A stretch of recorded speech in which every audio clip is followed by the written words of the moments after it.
Since its publication in the late 19th century, the H.G. Wells novel The War of the Worlds has continued to captivate countless audiences everywhere, thanks in no small part to being adapted into other mediums more than once as well. Let's go over some of the more prominent ones as to establish context here. There was the a 1938 radio play by with Orson Welles famously narrating it, with actually being presented in the context of a live report, and while in more recent years the actual scope of the panic cause has been disputed, just the idea that someone could believe it so heavily that they would go mad is definitely a one worth thinking about out in an age where so many people can be taken in by something that sounds legit but isn't. Of course, there's my personal favorite version, which is the classic version from the 1950s, which recontextualized the original stories of the Cold War.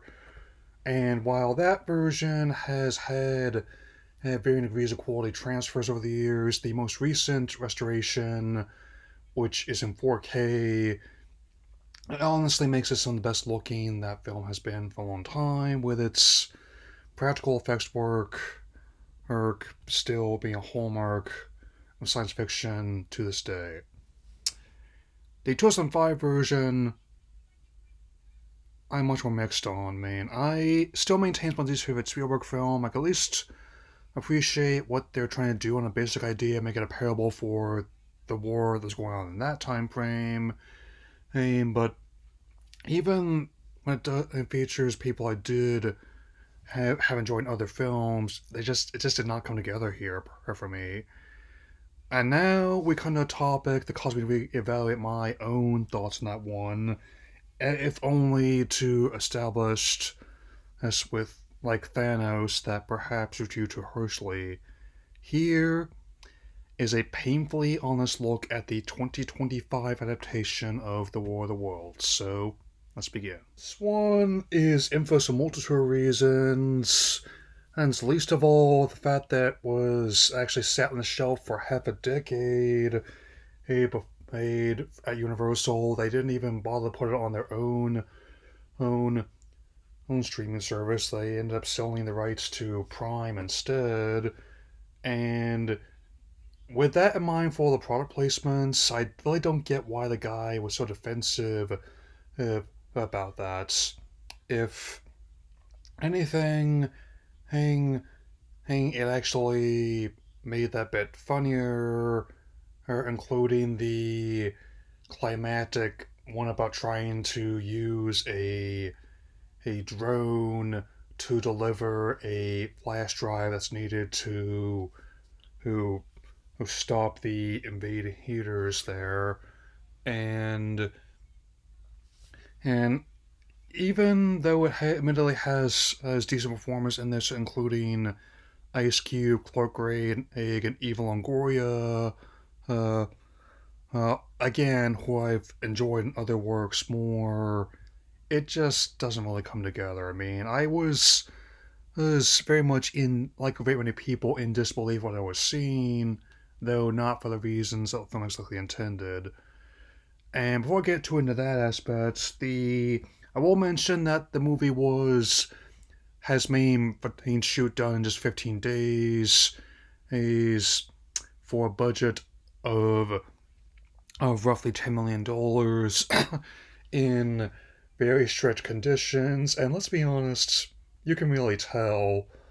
Personally, if I wanted to watch someone unlike the character main in this movie, they just gape at their computer screen, I would just turn on my webcam as I have now.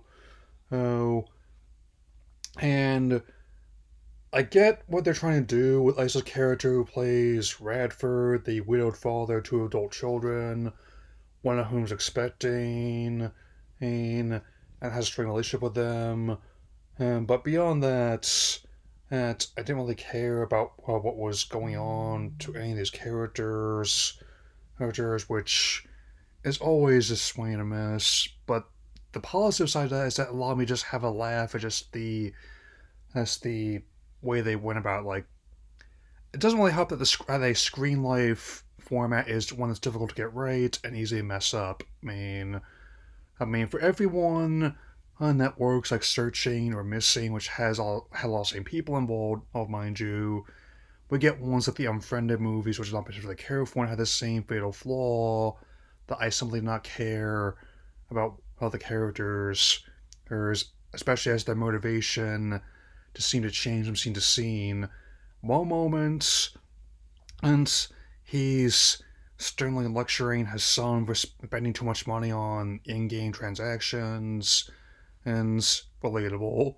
And the next, he's making touchdown jokes for pressing no joke a Staples easy button, and and in terms of both his serious comedic films, I have seen Ice and other films I've enjoyed, but he just simply does not fit here for what's supposed to be a world very data analyst, man. Personally, I would have gone even though I don't think anyone could have salvaged this particular script or execution, but if I had to at least try, I personally would have gone with Daniel Kaluuya, who, on top of being a Jordan Peele regular, are just able to play, hey, that kind of archetype so well. Likewise, as with Clark Gregg as the antagonistic, like, DHS head. Honestly, that's one of the less crazy things about this. The fact that they're simultaneously incredibly malicious, but also so incompetent that they could not even secure a Burger King, let alone an entire country. Hey, I mean, that's something. But at the same time, even as he's trying to gleefully read his lines, even when the military warned him against unleashing this surveillance network that it could bring in the invasion, but he puts it up anyway. But maybe it's just me, but the Son of Cole, again, is a little bit just too nice for me to play someone antagonistic like that, man. Again, I don't think any cast could have really saved this particular rendition, and but if I had to try, I would have gone with someone like Stephen Lang, personally, who just who pulls off just as his mere screen presence the look of being like a stern commanding officer his own agenda so well, and not just in things like in the Avatar films either. And yeah, it's definitely has all the just as well that they just dumped it on Prime, and in a way, I'm glad I didn't have to pay money for it in that case. It just came through my account, and yeah, this is obviously on a basic level a pretty terrible movie, and easily he he has managed to carve out a niche of my least favorites, even Warlord's adaptation of the ones I personally seen. In I did not see the Asylum's mockbuster or version at all. I like just the name in itself just pushed me away. Even with the loophole about being based on the original novel, which it also took a lot of creative liberties as well. I still have not seen it. So, and but that's being the case, it did prove to be entertaining for reasons that the filmmakers obviously didn't plan on. I mean, apart from the obvious things like alluding to lockdowns, the fact that the streets are deserted, like when Anne Radford's daughter gets her morning breakfast order, and keeping tabs on people's smart fridges. His main. I wonder what he had to say, at least his character, about those guys who successfully got the entirety of the original Doom to run on its display, and it works. And also, again, part of the aforementioned drone piloting and climax, in which it's a transient is offered free internet for a year, he doesn't take, but then he agrees to do it for like $1,000 on his Prime account, which actually perks him up. So yeah, and yes, indeed, people like that do have mobiles of their own. You can get at one for as low as like a 20 spot 7-Eleven these days. I mean, used to be 10, but inflation and trade shenanigans and all that still. I mean, there's a reason why I had the approach I do when looking at movies that were not well received these days.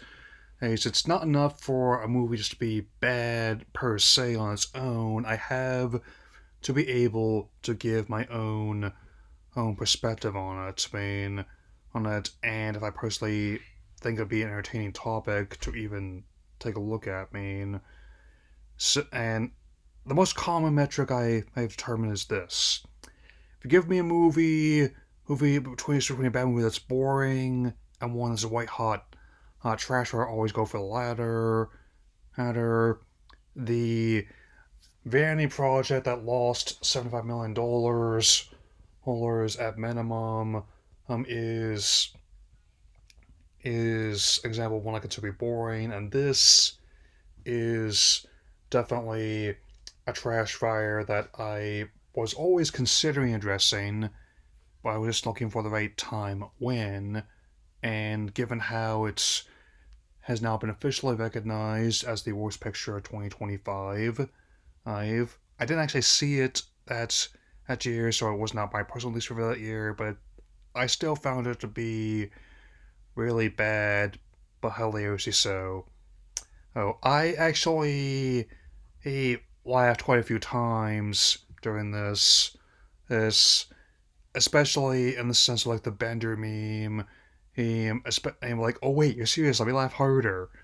Her, and just how the tripods somehow look worse than adaptations that came out decades ago. Oh, even factoring in limitations, and basically their depiction of hacking is about as accurate as like the one episode in NCIS where there's two guys on a keyboard acting like more like they're playing a Minesweeper together. I mean, other if you remember that, just saw it. I mean, it's and even it's not even all the little niceties of coding. It's like basic stuff where apparently Longoria's character claims that somebody micro eating a microchip when it's clearly an SD card being shown there. I mean, you don't necessarily have to have majored in computer science to tell the difference between like a microchip and an SD card. I mean, or again, the whole bit with like the data drives, it's more as being using that as like a bio or mechanical virus to stop them um, is is basically like what they did in Independence Day, but way sillier and way less self-awareness. Fairness, I mean, might be looking at that for its 30th, might not, we shall see. Just gonna be depending on my mood this summer, I suppose. Hmm.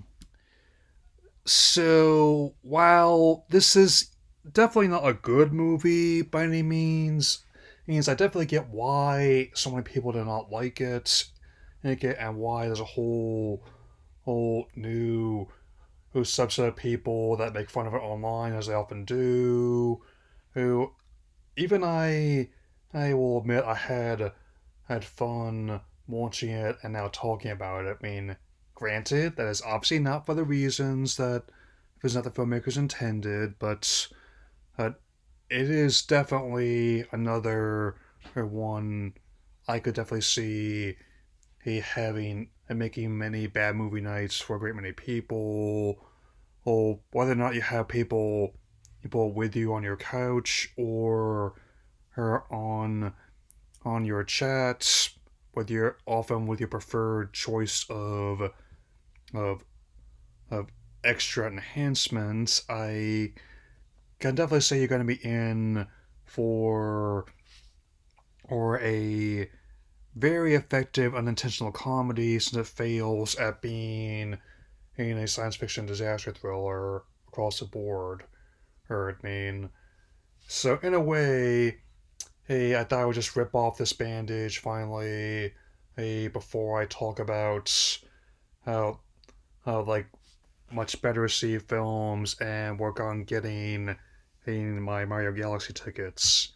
I don't know about getting all 120 stars before I actually sit down, but I will definitely can say that I am getting getting the most I've ever had in any version of the game. So while bottom line, War of the Worlds 2025 is definitely a a pretty terrible, but it definitely provided a lot of laughs that I didn't expect to have.